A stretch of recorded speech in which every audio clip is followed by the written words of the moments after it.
He visto en varias redes sociales discusiones sobre el tema del balance de la Reserva Federal. Entonces, quería explicárselos. Mi nombre es Ángel García Bancho y yo soy economista.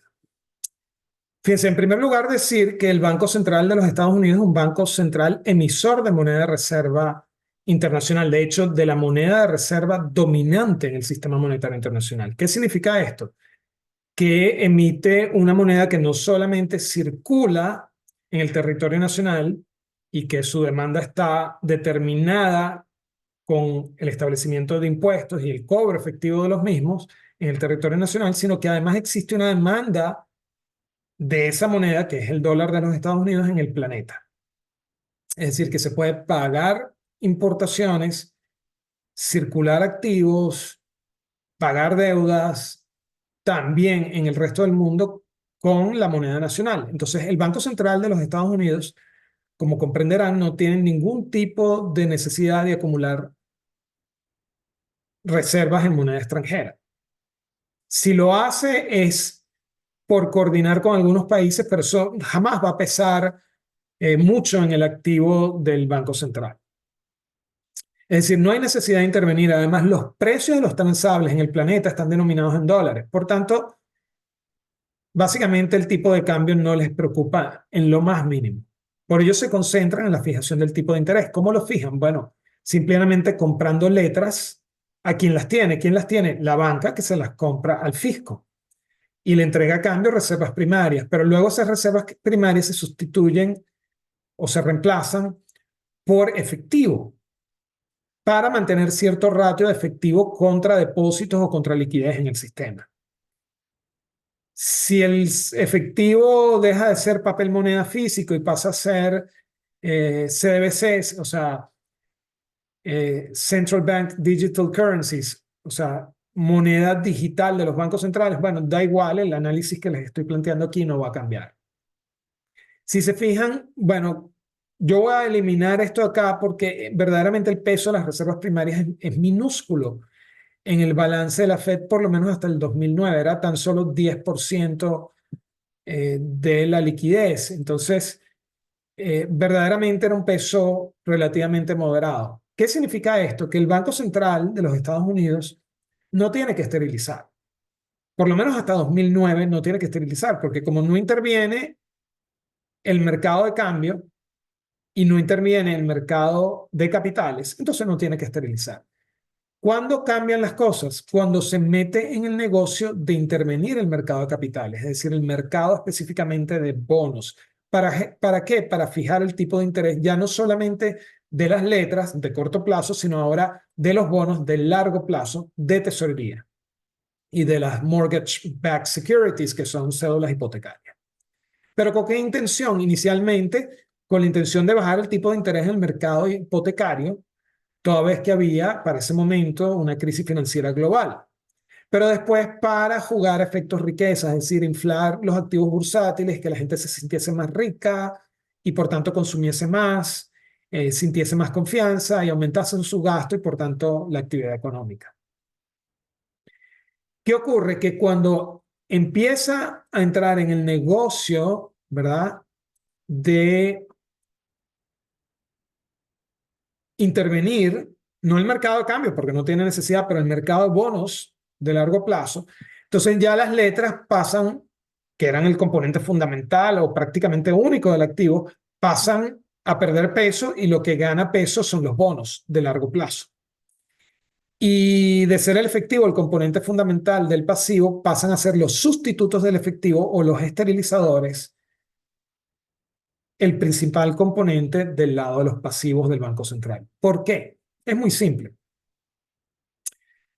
Porque, ¿qué es lo que ocurre? Cuando el Banco Central empieza a comprar bonos de largo plazo con el quantitative easing, ¿qué ocurre? Bueno, infla el precio de los bonos, cae el tipo de interés de los bonos, pero inunda con piscinas de liquidez de los bancos.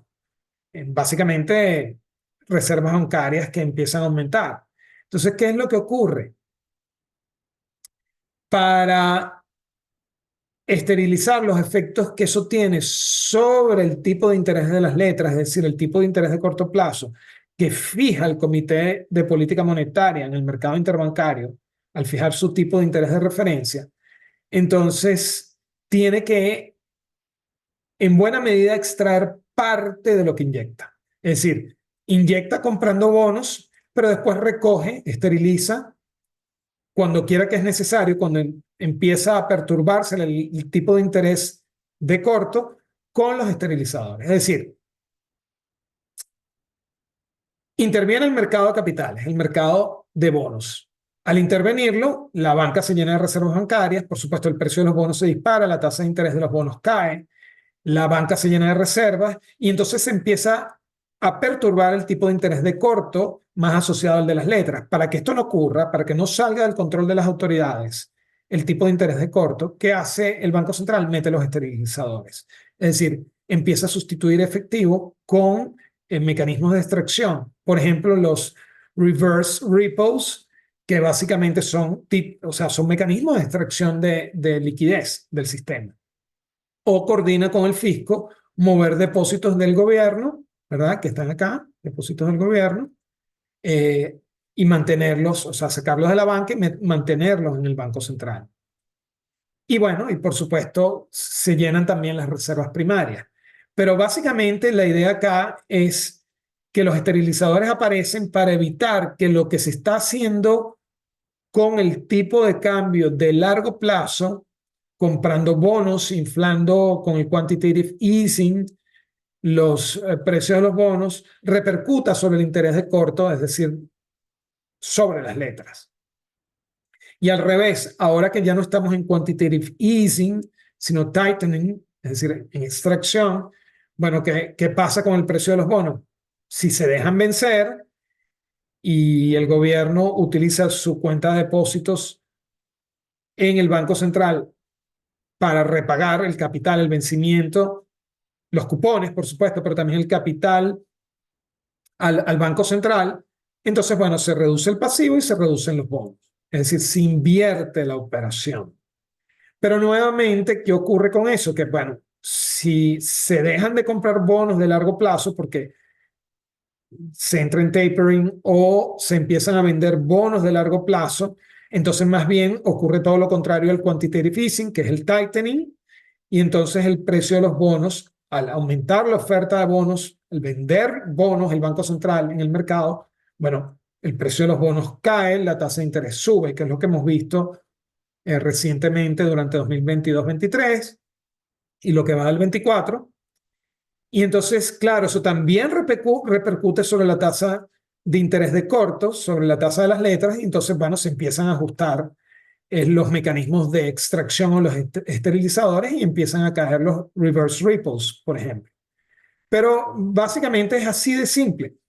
Los esterilizadores lo que buscan es, como el nombre lo indica, esterilizar el efecto de cualquier cosa que esté haciendo, bien sea inyectando o extrayendo en el mercado de capitales, en el mercado de bonos, la Reserva Federal, sobre el tipo de interés, el efecto sobre el tipo de interés de corto. Es decir, cuando el Banco Central mete sus narices en el mercado de capitales, en el mercado de bonos, para fijar también tipos de interés de largo plazo, bueno, eso va a salpicar al mercado monetario, al mercado de las letras. Y entonces, para evitar que se plasme un efecto, entonces el Banco Central de los Estados Unidos ajusta los esterilizadores.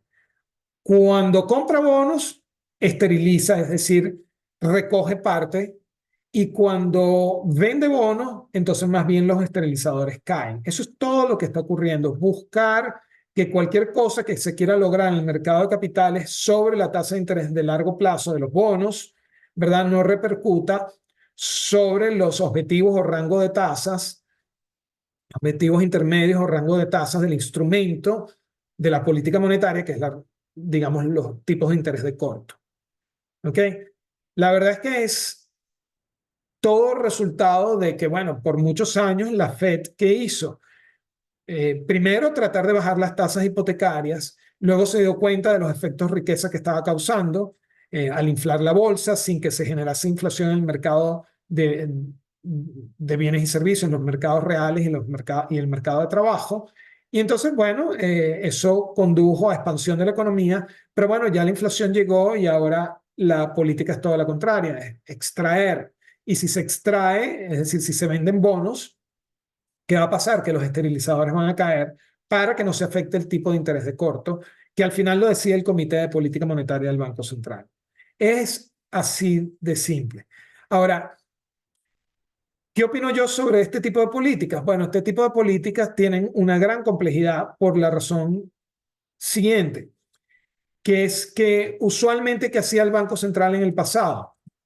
Bueno, lo que hacía el Banco Central en el pasado, vamos a concentrarnos en el lado izquierdo, era simplemente actuar en el mercado monetario y no en el mercado, o sea, el mercado de letras y no en el mercado de capitales, no en el mercado de bonos. Entonces era relativamente sencillo. ¿Y cómo se determinaba el tipo de interés de largo plazo en aquella época? Bueno, en aquella época o hasta 2009 se determinaba como una prima, es decir, puntos por encima del tipo de interés de corto. Y eso, ese número de puntos o margen sobre el tipo de interés de corto que exhibía el tipo de interés de largo, el tipo de interés de los bonos, venía dado por la preferencia por la liquidez. Es decir, el mercado, con base al proceso de generación de ingresos, es decir, la actividad económica, las expectativas acerca del curso futuro de los precios, de la economía y la dinámica económica como tal, bueno, tiene sentimientos y cambia portafolio y salta de acciones a bonos, de bonos a letras, etcétera. Y esos saltos determinan el tamaño o spread del margen entre el tipo de interés del activo libre de riesgo, que son las letras. El activo libre de riesgo puro es el dinero, cuyo precio es 1. Es la letra al instante. ¿Okay? Su tasa de interés es 0. Las letras, que es lo más parecido al dinero, que se le conoce como cuasi dinero, se le conoce también como activo libre de riesgo porque no hay riesgo de default y el riesgo de precio es minúsculo. Es decir, se cambia la política monetaria y el precio de las letras cambia muy poco. Mientras que un bono de largo plazo sí que se ve afectado por cambios en la política monetaria.